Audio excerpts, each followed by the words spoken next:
Hello, my beautiful patrons. It is Thursday, best day of the week.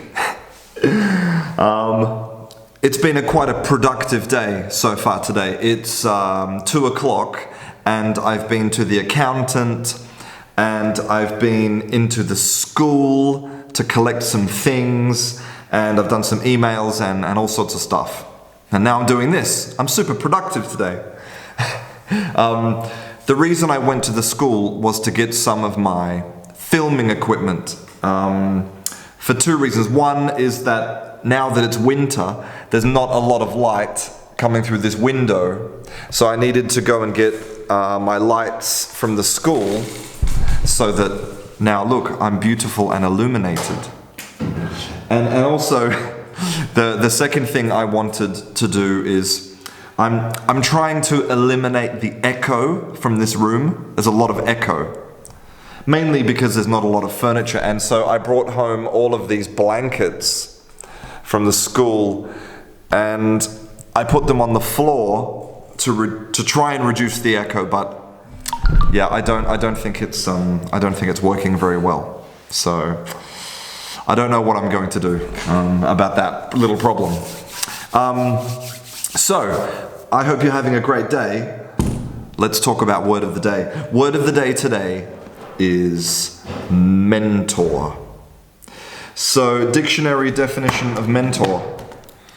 I don't know. Let's have a look. I'm so well prepared.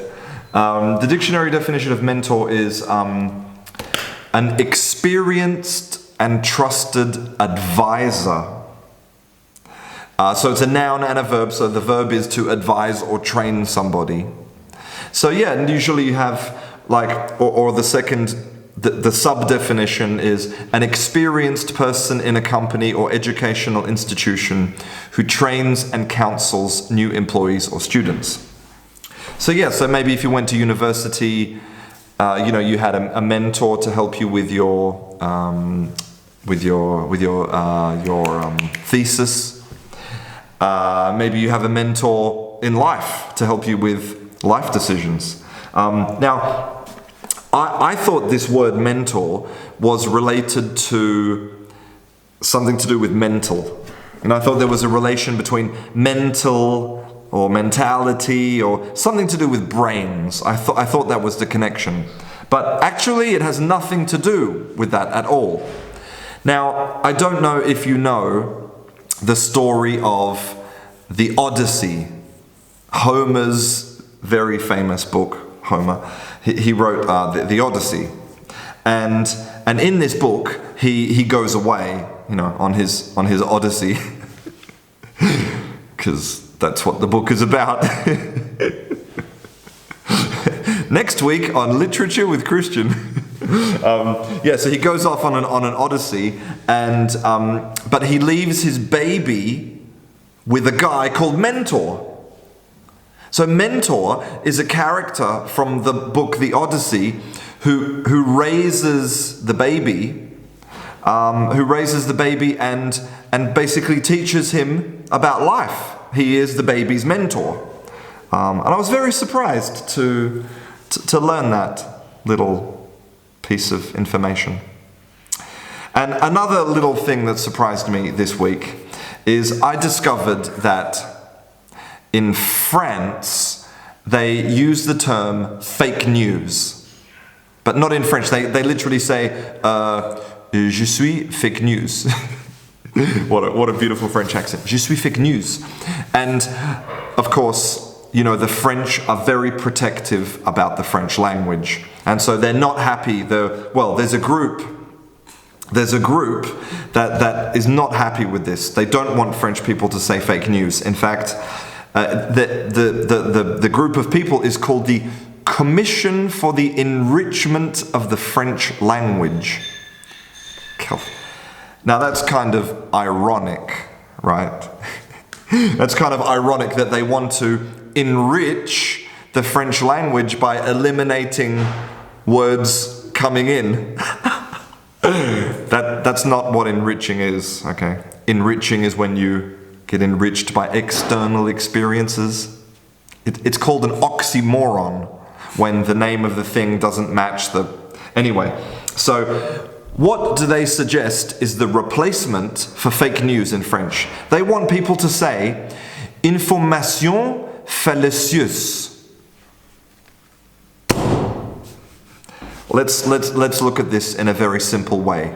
Fake news, 2 syllables, and it's a very sort of it's remember, the world is not the same now as it was 100 years ago. Now we have Twitter and the internet. People communicate.